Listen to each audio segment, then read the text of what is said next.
Thank you very much, and it's great to be with you this evening. I think, let me give you just a little bit of background on this state's community college system, because I think it's important to understand kind of the comprehensive nature of the system that exists in Iowa to understand the role that it plays in economic development in the state, I think, in a very positive way.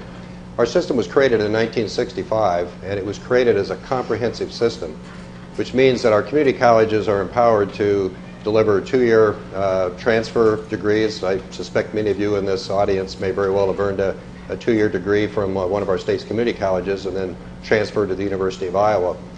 We also deliver career and technical education. That was one of the primary reasons that our community college system was developed in the mid-1960s, because the state really did not have an effective delivery system for career and technical education.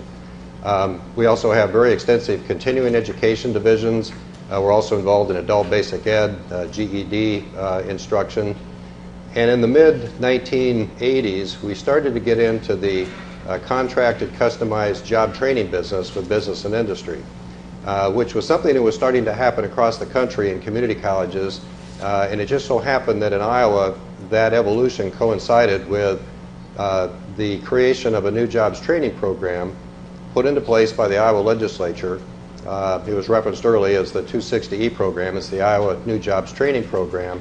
Somewhat of a unique program in that it uses bond financing to create a pool of funding to support the cost of training new employees being hired into new jobs created by either a company that's expanding or a new employer coming to the state.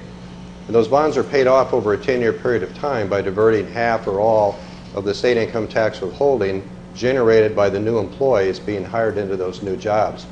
Well, I think what's interesting, Mary, you talked about consistency, and Greg talked about, he shared an example of the differential in investment between large employers and small employers in one particular state.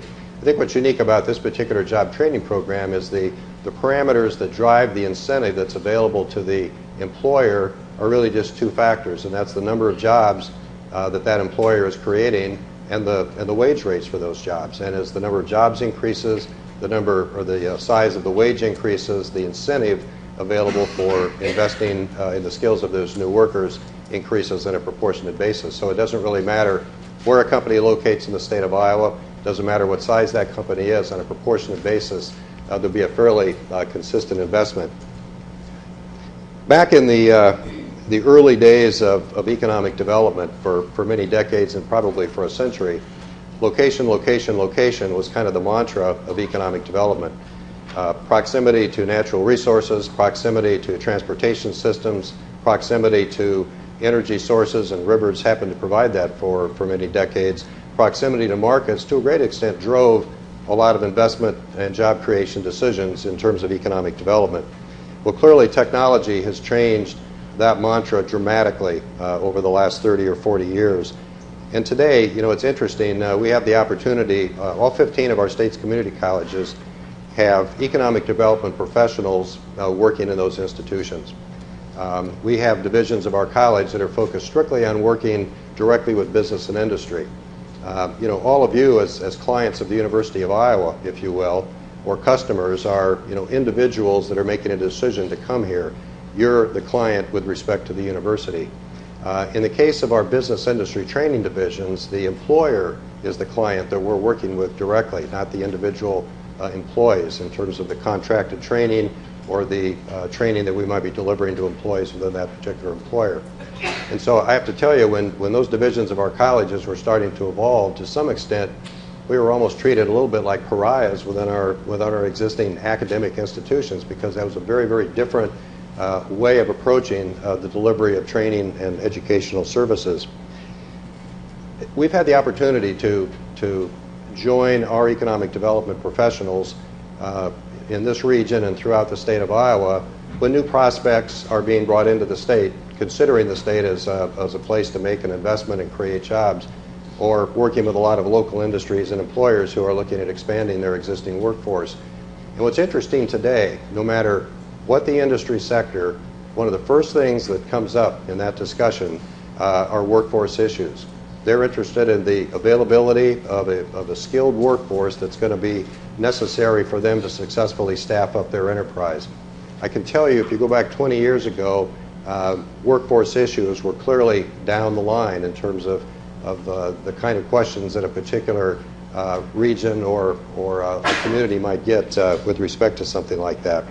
And clearly, the availability of a skilled workforce, in many respects, I think most regions, particularly in Iowa, clearly understand today that if you're going to have an effective economic development initiative in a given region of your state, it almost has to be preceded by an effective and well-organized and well-staffed workforce development delivery system. And I use the term workforce development. We kind of confuse the terms education and job training sometimes in academia. But today, and Greg touched on a really important point during his presentation, and I would reference some work that similar organization here in Iowa City, the Iowa Policy Project, and Peter Fisher and his team did a study about 5 years ago on kind of the challenges of working families in the state of Iowa. It's called Strengthening Iowa's Families. And one of the observations that they had in that study, which has stuck with me ever since, was the observation that because of the demographic makeup of the state of Iowa, and again, we're one of the 3 slowest growing states in the United States. Hard to believe that we're in the same company with North Dakota and West Virginia in that regard, but we are. And because of that, and the fact that the number of graduates coming out of our K-12 system in this state has been declining every year since 1997, and the largest classes in our high school today are the senior classes, which means we're looking at potentially another 12 or 13 years of continual decline in the number of graduates coming out of our K-12 system. What this study put their finger on very appropriately was they pointed out that the workforce that's going to drive this state's economy in the next 5 to 7 years is already in the Iowa workforce. Those low-skilled, low-income working adults with very little or no post-secondary training and education. And that's a huge liability for any state if they aren't finding ways through policy and through investment to find ways of upgrading the job skills of those individuals. Because clearly, if we're going to be able to respond to the higher wage, higher skilled job opportunities that continue to be created in this state, not just in the manufacturing sector, but in business and IT and agriculture and particularly in the allied health and nursing professions as well, we have to find effective ways of getting those individuals that are in our communities by the hundreds of thousands engaged in the process of gaining skills and working their way up that skill development ladder. And again, Greg made a very important point. Many of our state economic development incentives don't address the needs of that particular population cohort.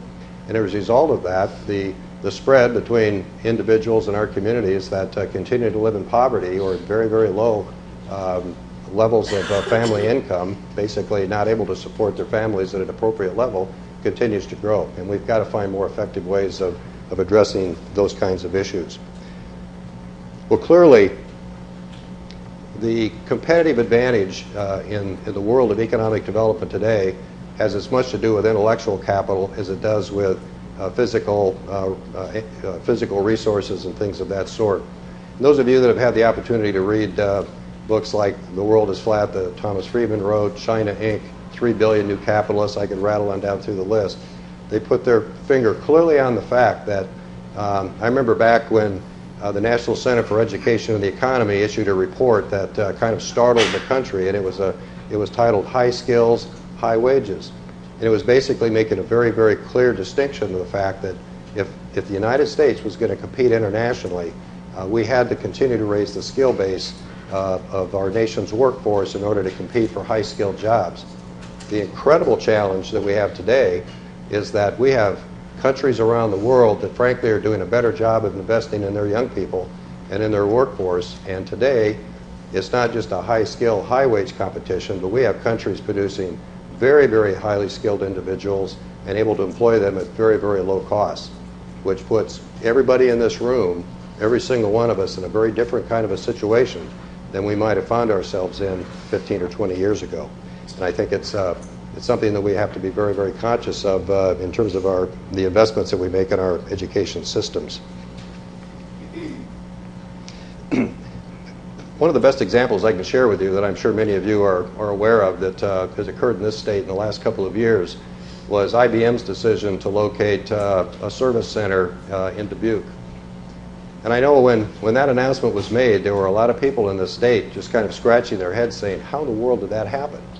How could a company like IBM not locate that kind of a major center? And if you look at where their other service centers are located, they're in places like Beijing or Bangalore or some of the very large metropolitan areas around the United States. I had the opportunity I was invited to join the presidents of 7 other institutions of higher education involved in the solicitation, trying to make the case to IBM that creating 1,200 jobs in Dubuque, Iowa would make economic sense for their company. And I have to tell you, we spent 3 different evenings over dinner with the entire team in Dubuque from that region that was involved in this project, and if you will, the educational leadership from about a 50-mile radius. And our job was to convince IBM and the people that would ultimately make the decision as to where to make that investment, that we could supply them in a very short period of time with 1,200 individuals in high-skilled, high-wage IT jobs, many of which only required, I say only, a 2-year technical degree. And we successfully made that case. They've now hired the bulk of those individuals, and again, Mary, I mean, you're up in the Dubuque area now. You know how really pleased they are at the results that they've been able to achieve with that. But that also came along with our new jobs training program, which provided a financial incentive to the company that focused on helping them essentially invest in additional skills of those new employees that they were hiring. But we look forward to your questions, and I don't want to belabor this topic, but I think as we talk about the role of education and job training in the world of economic development today, it's sitting right up there towards the top of that list of high priorities that every employer is looking at today. I just feel privileged to have had the opportunity to work in the state's community college system and for one of the finer community colleges in the United States. And most importantly, and I've had the privilege of working with Mary and Regina for many years, Mary and I have had the opportunity to work. I lobby on a full-time basis representing our community college system before the Iowa legislature, focusing on job training, economic development, and workforce development issues. And as Greg pointed out, we've got a long way to go in terms of really, and Colin mentioned this as well, in terms of affecting changes in public policy that are going to maybe get us back on a pathway that's going to have far better returns to the employees or the residents of Iowa than maybe what we're doing today. So we look forward to your questions.